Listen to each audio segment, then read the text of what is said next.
In the early 1900s, flying dragon-like creatures seemed to be all the rage.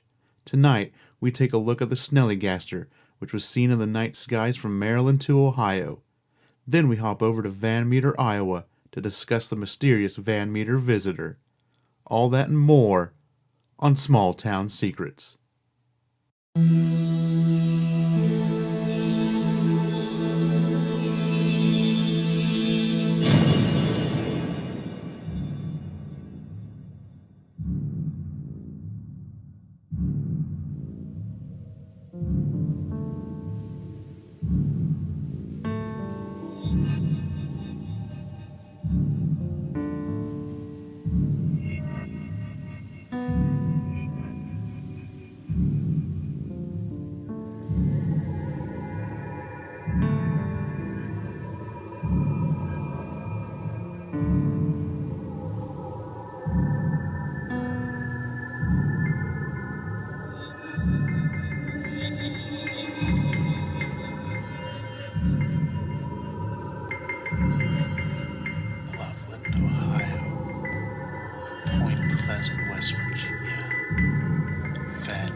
Hopkinsville, Kentucky, Amityville, New York.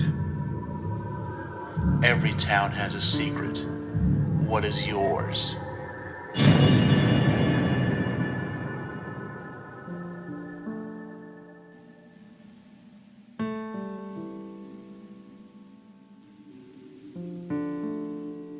Hello, and welcome to this inaugural episode of Small Town Secrets. What is Small Town Secrets? Well, it's going to be a show, a podcast, if you will, where we explore the strange mysteries of small towns all across the globe. We're talking cryptid reports, Bigfoots, UFOs, true crime, or just weird and interesting history. This being the first episode, I want to take some time and take everybody through what the show is going to be, the segments, all that stuff. We're going to start with a little intro, which will usually be official podcast business. Right now, there's not a whole lot. This will be in the first episode. And then we're going to go into the meat of the show.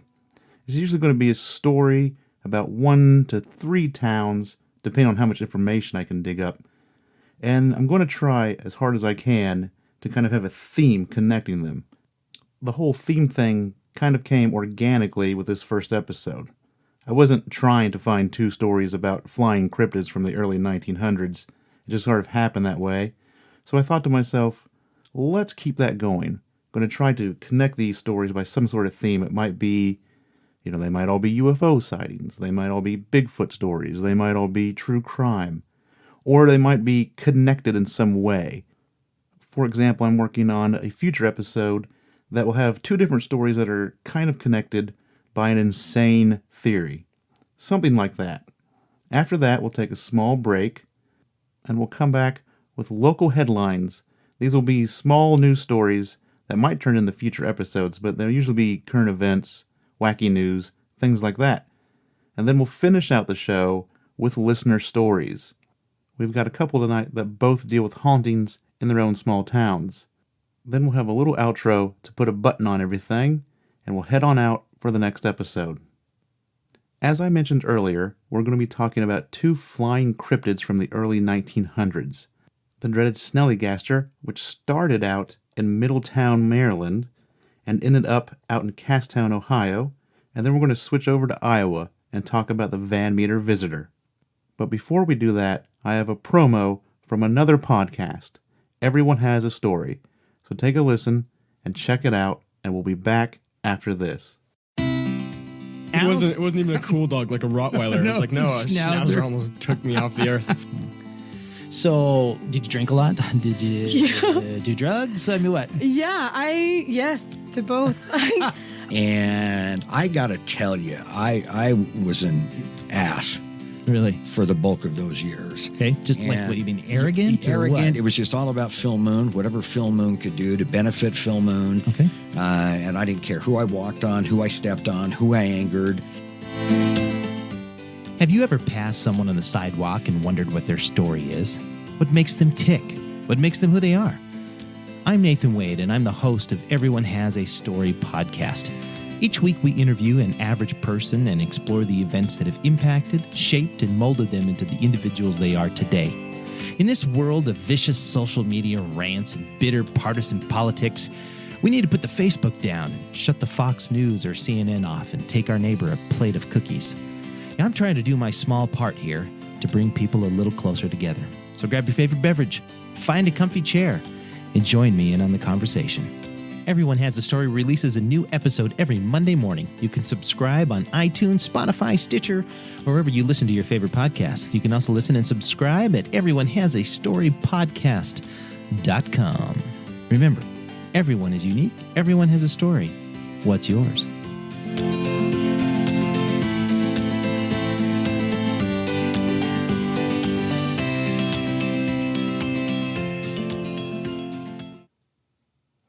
First on the docket tonight is the Snallygaster. This guy has a special place in my heart for a couple of reasons. One is because one of the sightings was in my hometown of Casstown, Ohio. Two, I knew about the Snallygaster before it was cool. The Snallygaster sighting is also the entire reason for this show. It's the catalyst, and I'll go into that later. But let's talk about him first. The Snallygaster is said to be a large dragon-like creature. It's half bird, half reptile, with a tail well over 20 feet in length. In the 1700s German folklore, if you couldn't tell by the name, it's German, paints the creature with properties of a demon or a ghoul. But more recent descriptions, and by recent I mean like 1909, give the monster a metal beak lined with razor-sharp teeth, octopus-like tentacles, which, depending on what picture you're looking at, what drawing you're looking at, are either coming out of his mouth, or his chest, or just somewhere. There's tentacles. And one giant eye in the middle of its head. Remember that one for later, because it's going to come back in the other story. The sighting started around Frederick County, Maryland, in 1909. The Snallygaster's name comes from the German Schellergeist, which means quick spirit. Not surprising, since the area around Frederick County was settled by mostly German immigrants. Sightings of the creature started popping up in Maryland newspapers around February and March of 1909. One of the early articles claimed that the winged beast snatched up a man and drained his body mid-air before dropping the body on a hillside. This early story was carried by the Valley Register in Middletown, Maryland, and before they knew it, the story spread like wildfire. In one article, footprints were said to be found in New Jersey. Another article said it had almost carried off a woman near Scrabble, West Virginia. This article also went on to say that it had roosted in a barn and laid a barrel-sized egg. There was so much hype generated by the monster that the Smithsonian offered a reward for its hide, a reward that sparked none other than President Theodore Roosevelt to postpone an international trip to personally hunt the beast. I couldn't find anything else about that. Probably didn't happen, and he sure as hell didn't find the thing. Reports went as far as Ohio, when a T.C. Harbaugh, who lived in Casstown, wrote a letter to the Valley Register saying that the large winged creature flew over town making odd screeching noises. He said it had a horny head, huge wings, and a 20-foot-long tail. Sightings continued in Maryland as well. It was reported to be seen sleeping near a brick-burning kiln, and when it was awoken, it flew away, giving off a horrendous scream. Near Hagerstown, at a place called Lover's Lane, this is also in Maryland, I believe, it was seen flying over the mountains and was said to lay another egg. So that's 2 eggs and the original creature. So that means there's got to be 3 of these creatures around at some point? Well, I guess probably 4. I mean, something's got to be fertilizing these eggs. There has to be a male and a female, unless it's some sort of hermaphrodite-like creature. The final sighting in 1909 was reported by 3 men. These 3 men claimed to have fought the Snallygaster by a railroad station for nearly half an hour before chasing it into the woods of Carroll County, Maryland. After that, the creature was not seen again for 23 years. more sightings came from Frederick County, Maryland. Apparently the monster had a lifespan of about 20 years. Because of this, it was surmised that the one seen in the 30s was the offspring of the one seen in 1909. The last reported sighting of the Snallygaster was of its death. It was said to have died in Washington County, Maryland, after it was overcome from moonshine fumes and fell out of the sky into a 2,500-gallon vat of alcohol. Revenue agents would later destroy the vat and the body of the monster, and that's how the creature met its end. Of course, it was burnt, so there's no evidence, there's no body, there's no skeleton, there's no pictures, there's nothing. The Casstown sighting is very special to me, like I said. Why? Casstown is my hometown, and a while back I was listening to a podcast telling the accounts I've just told you. When the host mentioned my small village of maybe 200 people, and the one I was currently living in at the time, it made my eyes snap open and sit up in bed. And that's why I decided to start the show with the Snallygaster report. It was such like a fun feeling to be like, here's a show that I love, and here they are talking about something that happened here in this town. So I thought, I want to do a show, and that's what the show is all about. That hopefully someone will listen to this show and other episodes of it, and their eyes will snap open in the dark when they hear their own hometown mentioned, and it might be something they know, it might be something they didn't know. Nonetheless, it's a fun feeling, and I wanted to do anything I could to bring that feeling, that sense of, oh boy, wonderment to anyone else. But back to the Snallygaster. It's widely believed that sightings in 1909 and 1932 are fabricated. They were stories by the newspapers in order to sell more papers. And after looking more into my beloved Casstown sighting, the man who wrote the letter to the Valley Register was, of course, as I mentioned before, none other than T.C. Harbour, Casstown's only famous resident. He wrote poems and dime store novels, mainly thrillers and mysteries. So he knows how to weave a story, and maybe he thought it would be a good way to drum up some publicity. I mean, he was a dime store novelist. These guys got paid by the penny. They weren't rich. They weren't, very successful. And if you look at the sign, if you ever visit Casstown, it will say, world-renowned poet and author T.C. Harbaugh. But I'm not sure how accurate that is, considering he died penniless in a poorhouse in 1924. I'm not sure how world-renowned he was. And who knows, maybe someday they'll replace that sign with world-renowned podcaster. Maybe I'll die penniless. So yeah, I think he had alternate motives, but who knows, maybe he did see this creature in the night sky and still took it as an opportunity, or who knows, not. But there is one other thing that I found very interesting. He wasn't born in Casstown. He moved here. His family moved him here when he was 2 years old. He was born in Middletown, Maryland, which is where the sightings began. So I don't know, maybe he had family out there, maybe he has some connections out there, and that's how he got his story into the paper. Or maybe it was just a complete coincidence, an interesting one, but a coincidence nonetheless. I'm kind of inclined to agree that the Snallygaster sightings were just there to sell papers, for two reasons. One I mentioned earlier is that T.C. Harbour was a writer, and I think he just drummed up his sighting to get his name out there.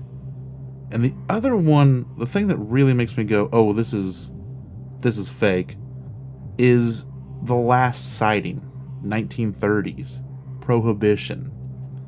This monster is knocked out by evil alcohol fumes, and then the brave, fearless revenue agents destroy the creature. It just reeks of 1930s pro-prohibition propaganda. I mean, who knows? Maybe the sighting was real, and they just drummed it up and still made it as propaganda, or it was never real in the first place. We don't have any real kind of photographs. We don't have any evidence. I mean, it was 1909. What are you going to get? But if the thing laid 2 eggs, there should have been other creatures around. I looked, I couldn't really find new sightings. 1932, it kind of goes away, and it never comes back. But maybe it's moved on. Maybe we're seeing something else. Maybe Mothman's the Snallygaster, and Snallygaster's the Mothman, or, a Thunderbird is the Snallygaster. But it's always been a fun story. I've always enjoyed it. And the story's starting to grow steam. I mean, there was a time when not a lot of people knew about the Snallygaster. But, as days go on, he seems to be becoming quite the popular character. I was even able to buy a nice illustration by Egerton Puck at the Mothman Festival last year. And I saw some other Snallygaster memorabilia dotted around the festival as well. But that's about all we've got. Like I said, he's not really come back. There's no modern sightings. And he seems to have just been this obscure blip in early 1900s. But he's not the only obscure blip from the early 1900s. There is another. And that is the Van Meter Visitor of Van Meter, Iowa, which we're going to talk about right now.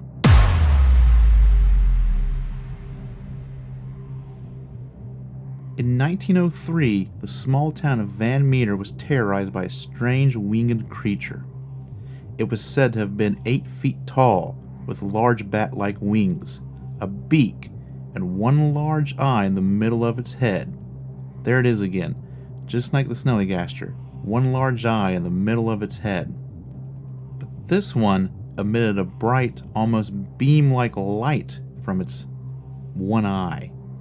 And some accounts told of a powerful stench emitting from the monster as well.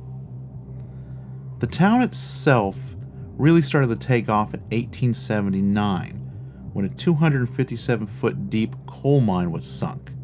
The next year, the mine was sold to the Chicago Coal Company. Soon after that, the fire burned down the main mine's engine house.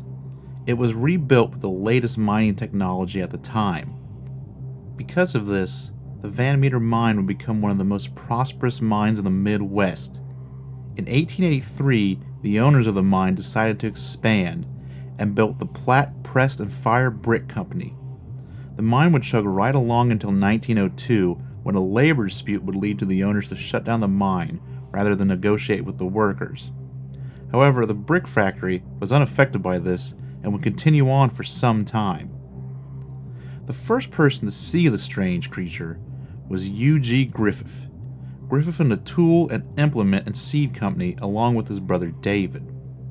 In the early morning of September 29th, he was making his rounds, selling tools, a trip he had made many times before. Around 1 in the morning, he returned home and noticed something on top of the nearby Mather and Gregg building. There was a bright light atop the building, a light that he had never seen there before. As he slowly approached the building, the light darted off, across the street and onto the roof of a second building. Shortly after reaching the second building, it just disappeared. That was it. The first sighting's almost like a UFO thing, it's just, here's a bright light, and it goes there, and it goes there, and then it's gone. But the next night, at 12:27 a.m., a Dr. Alcott. There doesn't seem to be a lot of information on this guy, which is odd, especially for a doctor. We're not even sure if Dr. Alcott is his actual name. But anyway, Dr. Alcott was awoken by a bright light shining in his face. Almost immediately he was awake, and he grabbed his gun and ran outside. There's going to be a lot of guns in the story. It's 1909, it's Iowa, everyone had a gun. It had rained early that night, making it wet and damp. Once outside, he could see the half-human, half-animal with great bat-like wings. These are quotes, by the way. The doctor also said the light was emanating from a blunt horn atop the creature's head. So he says it's a horn, not the eye. And you'll get that. Some people say it's this horn on its head, some people say it's this eye. But hey, it's night. Who knows? Dr. Alcott proceeded to fire at the beast 5 times. None of the shots did anything to the Van Meter visitor. did the good doctor just miss all 5 of those shots in the night? Or did they just not do anything to the creature? We'll see this a lot too. People will fire at it and it just doesn't care. It's almost like that Bigfoot thing where you fire at a Bigfoot and it just goes right through it, or it doesn't seem to be affected. It's the same thing here. He had 1 shot left, but he decided not to use it. Instead, he ran back into his house, locked all the doors, and shuttered all the windows, and just waited for the night to be over. By the next morning, stories of a strange flying creature, as well as Alcott and Griffin's encounters, were all over town. Soon there would be more tales to add to the small town zeitgeist. That Thursday morning was October 1st, and once again, around 1 in the morning, the Van Meter visitor would show up. Clarence Peter Dunn, Peter to his friends, was a clerk of the Van Meter Bank. Like so many others, he had heard the stories of the strange lights and the beasts in the night, and he had decided that these sightings were nothing more than robbers trying to break into nearby homes and businesses. So, on October 1st, he stood guard at the bank with shotgun in hand. As the clock struck 1 that night, Dunn heard a strange garble of noises, as if someone were being strangled. As he went to investigate the noises, Dunn was overtaken by a bright light. He fired point blank, just like Dr. Alcott the night before. The rain of buckshot did not deter the creature. He did hit something, destroying a window of the bank and part of the bank's sash, and after he shot the thing, it ran off. When daylight came, a more thorough search was conducted. No one found the creature, but some odd 3-toed tracks were found, and apparently a plaster cast was made. But, of course, the plaster cast is lost to history. Can't find it. No one knows where it is. The next encounter came later in the evening of October 1st. So that one was late at night, after midnight, and this one is kind of earlier October 1st night going into October 2nd. O.V. White co-owned a furniture store called Fisher & White Hardware and Furniture. Mr. White lived above the store on the 2nd floor. That evening, he was awoken by the sound of rasping outside his 2nd-story bedroom window. Fueled by the stories of the past few days, he armed himself. White saw the visitor perched on the crossbeam of a telephone pole. White was a good marksman, but even he seemed to miss the beast. After shooting at the visitor, the creature gave off a strong odor, a smell so terrible it seemed to stupefy White. All of the commotion woke White's next-door neighbor, Sidney Gregg. Opening his door, Gregg looked down Main Street to see the creature descending the telephone pole. He saw what so many others have seen, an 8-foot-tall winged bat-like creature, with a light shining from the middle of its head. Gregg got as close as 15 feet or so from the creature. It was at that moment that the mail train rolled into town. The screeching of the train whistle seemed to scare the creature, and it fled off on all fours toward the old coal mine. So the description of this thing, if you really want to think about it, is essentially a pterodactyl with one eye or a horn, or maybe both, that emit a bright light. By now, the mysterious visitor was all the town could talk about. Friday morning turned into day, and then into evening. There were still a few men manning the mine, as well as those working at the brick and tile factory. And these men had a new thing to report. Strange noises were coming out of the depths of the mine. They were described as though Satan and a regiment of imps were coming forth for battle. The horrendous noises would continue into the early hours of Sunday, October 3rd. The operations manager of the brick factory, J.L. Platt, Jr., would approach the wailing mine that evening to investigate. As he neared the mine entrance, the Van Meter visitor itself erupted from the entrance, and then behind it, there was a second, smaller creature. Platt wasn't the only one to witness that there were now 2 creatures emerging from the mine, and not one. Many workers from the factory also saw them. So now we have a whole town of witnesses, which is, I think, more to the credibility of the story than of the Snallygaster. The news of the 2 creatures at the mine spread through town. In the light of this terrifying news, everyone agreed that something had to be done. Any able-bodied man in town would would grab his favorite firearm, and a huge posse of townsmen marched up to the mine. When the posse arrived, the creatures were gone, and so the long wait began. Then, in the early morning light of the next day, the two beasts were seen making their way back towards the mine. The small army of men opened fire. Explosions, gunfire, and blasts of light could be heard and seen all the way through town. However, all that gunfire, it did no good. Just like the nights before, the bullets had no real effect, and the two creatures just crawled back into the mine. So the next course of action was, if we can't kill the monster, then maybe we can just, get rid of it. The town decided to seal off the mine for good, and that's exactly what they did. They went in there, they found the main mine shaft, sealed it off, poured it with concrete, buried it, and the Van Meter visitor hasn't been seen since. So there you go. It's another fun story. It's very similar to the Snallygaster. It takes place about the same time, but I like this one in the sense that it seems to be, there seems to be more meat to it.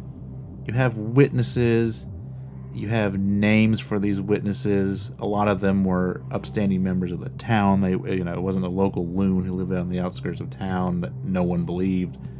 These were businessmen. These were, they were the backbone of this place.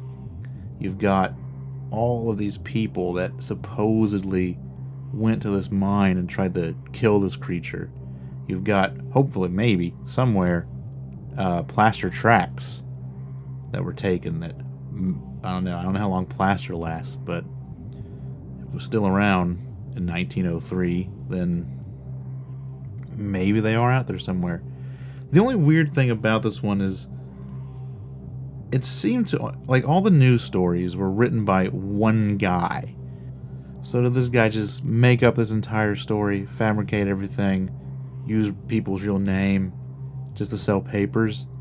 And if he did use people's actual names, wouldn't they find out about it? It seems kind of risky to be like, hey, I'm going to make all this stuff up, but to make it more credible, I'm going to use actual people. I feel like as soon as White or Platt or any of these guys saw that in the paper, they might have some choice words for the writer of these stories. I also find it very fascinating that this and the Snallygaster are so similar. They're very similar. They're almost the same creature. The Van Meter visitor is smaller, doesn't have tentacles. Maybe it did have tentacles. Could it be that maybe the Van Meter visitor was the Snallygaster, just 6 years younger and, flew off because of being shot at and emerges later, farther away in Maryland, full-grown tentacles and razor-sharp beak and its one large eye? Could that be the case? Or are they the same creature? Who knows? Because we haven't seen either one of these since, unless we've just decided that the Van Meter visitor is some offshoot of something that we know now. Once again, the whole, maybe it's a Mothman thing, maybe it's a Firebird. It's a terrific story. And most of the stuff I got from a book called, oddly enough, The Van Meter Visitor by Chad Lewis, Noah Voss, and Kevin Lee Nelson. They are the Backroads Lore guys. I've linked to their website in the show notes. And I'm pretty sure you can probably get it off Amazon too, but it's a great book. I really only kind of used chapter 6 for this segment, but there's a bunch of stuff in there. They really go into the history of the town. They go into possible explanations, other things it might be, other reported sightings. They've got the newspaper articles in there. There's some really interesting dependencies. And it's also just like a good book. It's got a great cover and nice heavy paper that you can highlight and it doesn't smudge. And the cover paper is nice and strong. It's just like a well-made book. It's a good book. But they do a lot of stuff like this. So if you like this show, they do a lot of books of just, here's I think Wisconsin's one that they've done, and just a bunch of strange stuff in Wisconsin. They've done a couple of states. So check that out. It's a good one. With that, that's the end of our first segment. Cryptids from the early 1900s. We're going to take a short break, going to play a little music, and then we're going to come back with some news stories, some current stuff, and of course, some listener small town secrets.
And we're back with the news.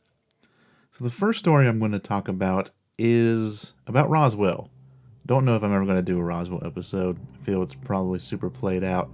But this came out on February 6th. And it's about the crash site. The Roswell crash site has been sold. It's under new management. So this story comes from the Roswell Daily Record. And it states, site of alleged 1947 UFO crash changes hands. The 1947 UFO crash site is under new management. Boggle Limited Company of Dexter has sold the Lincoln County ranching property about 75 miles northwest of Roswell to Dinwiddie Cattle Company, LLC. Something crashed in 1947 at what was then the J.B. Foster Ranch, with the U.S. Army announcing it had recovered a flying disc, but later saying the debris was merely the remnants of a high-altitude weather balloon. Speculation about extraterrestrials and government cover-ups has existed ever since, inspiring books, movies, and TV shows, as well as serious scholarship and research. A deed filed with the Lincoln County Clerk's Office shows that the crash site property was transferred to the Dinwiddie Cattle Company November 26th. The Lincoln County Assessor's Office indicates the property is a bit larger than 78 acres. Tommy Dinwiddie said the parcel happens to be part of a much larger land purchase for the cattle company's ranching operations. Without a strong personal interest in the UFO connection at this time, Dinwiddie said he can't say for sure whether the crash site property will be made available to the public. I just don't know a whole lot about it, Dinwiddie said. The guy who was running the ranch over there for me knows quite a bit about it, and after we kind of get our feet on the ground running it, we will do some more talking about it and figuring out what we want to do.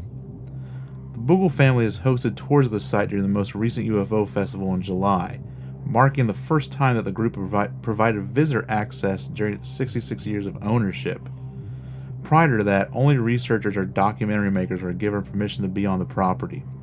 The public's fascination with the Roswell incident and other UFO and extraterrestrial matters created a new tourism focus on the area, with numerous UFO-related businesses and events created as a result. The Roswell's International UFO Museum and Research Center now attracts more than 200,000 visitors worldwide each year, and the week-long UFO festival brings in more than 30,000 tourists each summer. Senior writer Lisa Dunlap. So, it would be I think that they should just make it a thing. Just open it up. It's been 66 years. Charge people $5 a head. Make some money on the side. Come and look at this dirt that was really cool back in 1947. But I guess we'll just have to see. We've got another UFO story, this one from the Mountain Reporter out in California. Man claims extraterrestrials are to blame in Highway 18 rollover accident. On Wednesday, February 6th, a solo vehicle accident occurred on Highway 18 above Red Rock Wall.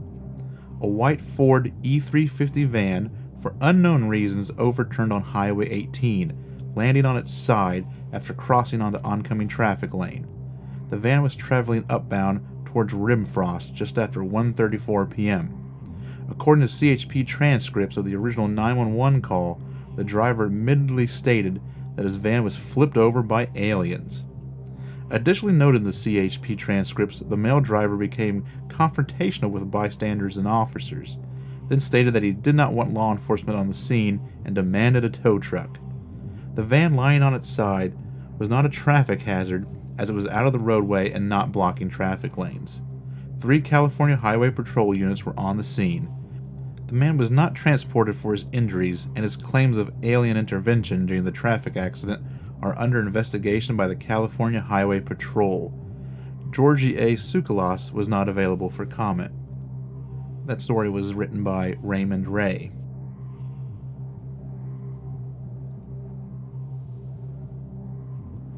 And we've got one more here about some strange vibrations and shaking from Canton, Michigan. This comes from the Fox 2, the local affiliate. What's causing homes in Canton to shake so much you can watch water ripple, hear windows rattle, and feel it in your body? The answer is still out there. Multiple homeowners in Canton say they've experienced this just a few times over the past few months. They'll feel a sudden vibration in their bodies and even hear the windows in their home shake. One owner got a video of a glass of water rippling as the vibrations shudder. It's similar to that scene in Jurassic Park when the T-Rex is stomping and the water ripples. You know the one that made you shake when you were 12 years old. The shaking is happening primarily on Lots Road, that's with a Z, north and south of Michigan Avenue, but also beyond. The most recent shaking came Monday night. It's disturbing. We've had pictures actually fall off the walls, Mackley Howe said. Howe has lived in Canton for over 20 years and said he's felt and heard them roughly 5 times over the past year. Sometimes they last an hour, other times they shake all night, but it always seems to be at night. I don't think I've ever experienced it during the daytime. Howe says he's called the police twice, but says they also became confused. The area isn't far from both an airport and a railroad, but Howe and other neighbors say it only started within the last year. I'm familiar with all those sounds, the airport, the train, the sound I-275 makes. This is something very different, Howe said. Joette Morris said the vibrations are sometimes so intense that it's painful to their ears. You figure it's just something natural, but it was just strange, she said. One neighbor has reported the crumbling of foundation, while others are simply a bit creeped out. Theories of what it could be abound, and now city officials have started to take notice. They told Fox 2 they don't believe the mysterious vibrations are connected to the utilities or the landfill.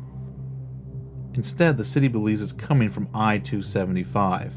City officials say they're working with Canton police and investigating. They asked neighbors who have experienced it to file a report with Canton Public Safety. The Department of Public Works is asking neighbors to document the location, time, and date they noticed the vibrations, and try to draw a map of where it happens so they can get to the bottom of this. It's got to be in the industry because it's mechanical. Other than that, I'm clueless, Hal said. City officials are asking anyone to be able to take video to send them to the city's public works manager by emailing them at bobbellar at canton-mi.org. That's a pretty new story. I actually just found it right before I started recording. It kind of reminds me of the Sky Sounds phenomena that happened like 2012, 2013. If you follow this stuff, it was just, large booming in the sky, all these just weird sounds. But this is a vibration, the Taoist hum. This is something shaking. It'll be fun to maybe keep an eye on this and see if anything comes from it. If they find like a nice logical explanation for it, or if they find like a much more fun, we don't know kind of a thing. But that has been the local headlines for this show. I think it's time to get into some listener experiences, your own small town secrets.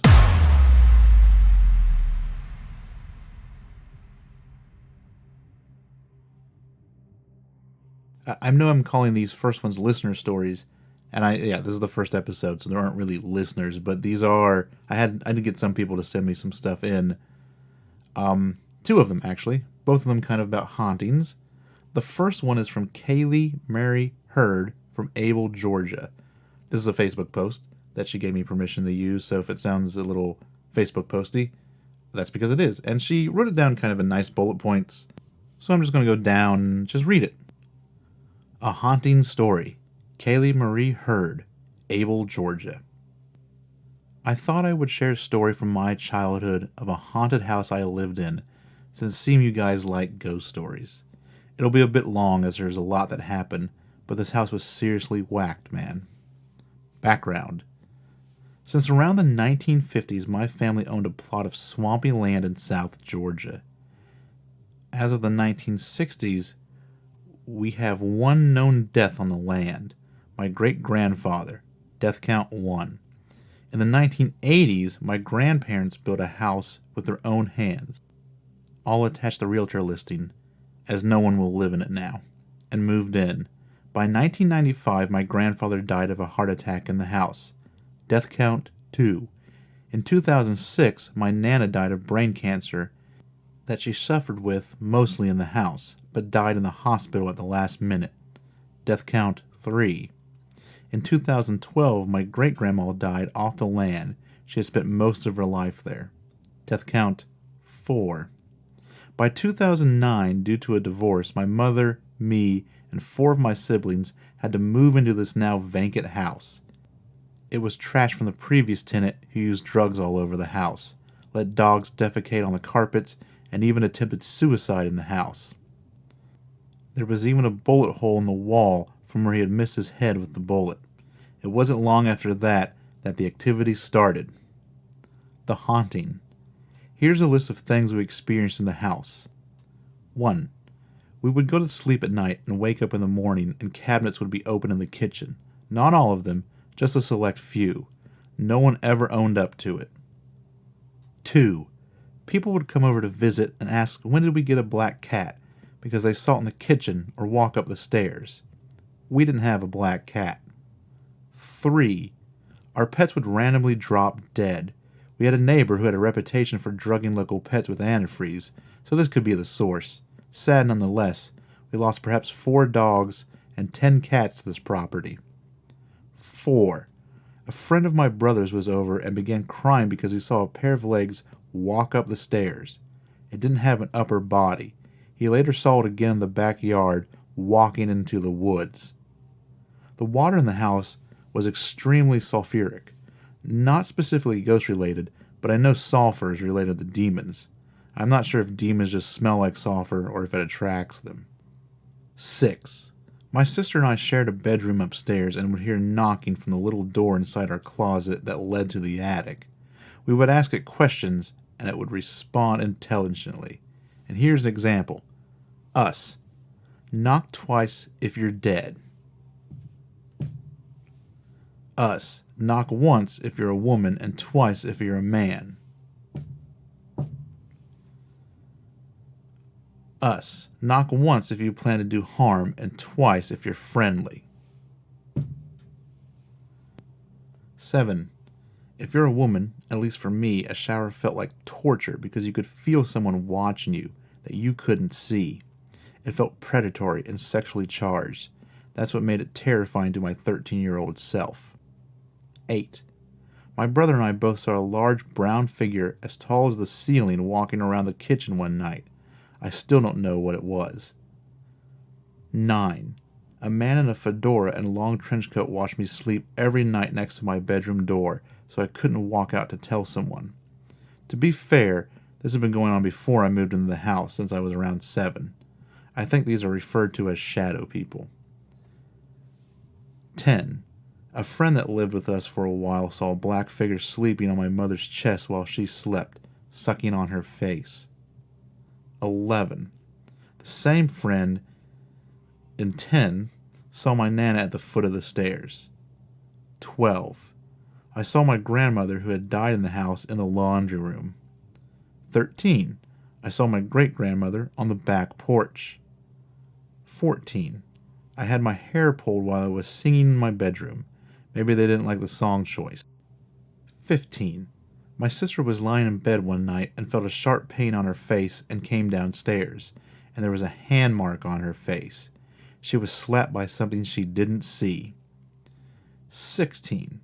I saw a short, stubby gray creature in the hallway one morning before school with yellow, large eyes and stubs for hands and feet.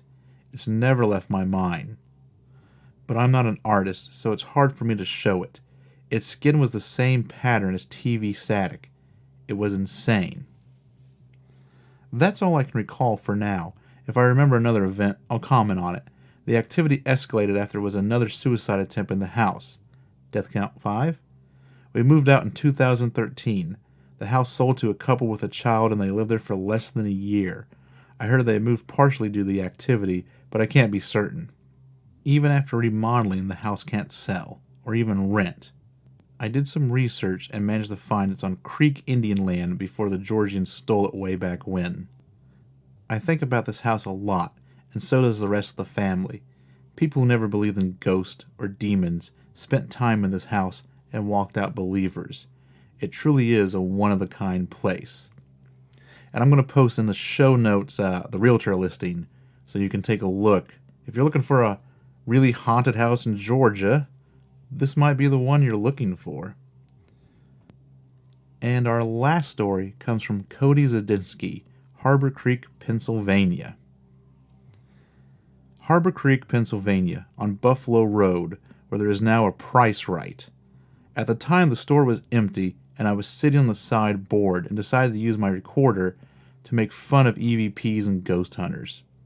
I did not listen to the recording until a few days later at the Blasco Library and was shocked to find out I had captured spirit voices. First, a bird-like voice said, "Take the people." Then some seconds of silence followed. Then I rustled my phone, and you could hear my phone rustle and a gust of wind swoop in. And at that moment, when I was recording, I actually did think to myself, "Great, Cody. That's when I capture something and I ruin it by rustling my phone." But nope. At that time, even though it's kind of cheesy to me, another human voice goes, "Die." Immediately after that, people come back and say, "Ooh, does he?" And I have also caught 2 more in that area. One down a Hidden Creek cement tunnel, a voice I recorded said, "You're weak." Then the final one I've captured was at a garage in the same general area. There was a little pipe that ran beneath the bridge. I heard movement in the tiny pipe. There were cobwebs covering the whole entrance. I decided to stick my phone in there and captured a voice that sounded more on the demonic side, saying "bitch." Yes, the story is real and true. It's hard to even talk about because I thought it was just bullshit. It's not that I believe, but it's that I'm now forced to believe because I know the reality of the fact. I did record these things. It's something I can't deny, and I know this is highly uncommon. I did message him back on Facebook and asked him if he still had the recordings, but he doesn't have that phone anymore and it wasn't backed up or anything. It's still a great story, a lot of EVPs, and it's his experience. I would like to thank Cody, and I would like to thank Kaylee for letting me use those stories for this first episode. Once again, thanks, guys. And that's the end of our first episode. If you enjoyed the show, please rate, review, and subscribe on your podcast platform of choice, especially if it's iTunes, because that's the big one. That's the one that gets us noticed. That's the one that really helps get the show out there. You can follow us on Twitter and Facebook at STScast on both of those. If you head on over to stscast.com, click on episodes, you will find full show notes, links to all the sources, links to books that I might have used. As I mentioned, the Van Meter Visitor, the Amazon link will be on there. You'll find some pictures to go along with our stories of the Van Meter Visitor and the Snallygaster. You'll also find a merch link. We've got some t-shirts, we've got some phone cases and stickers, if that tickles your fancy. Also, if you scroll down to the bottom of the main page, there is an email submission form for you to submit your own small town secret. So if you have an experience, if you have a small town legend, if you have some funky history, go ahead and send it my way. And if it's a good one, it'll end up on a future episode of the show. That's all for this week. I think we're going to do every other week, see how it goes. Might pop it up to every week, but I like every other week. It gives me plenty of time to research and get the show in a quality that I want it to be in. So until next time, remember, every town has a secret. What is yours?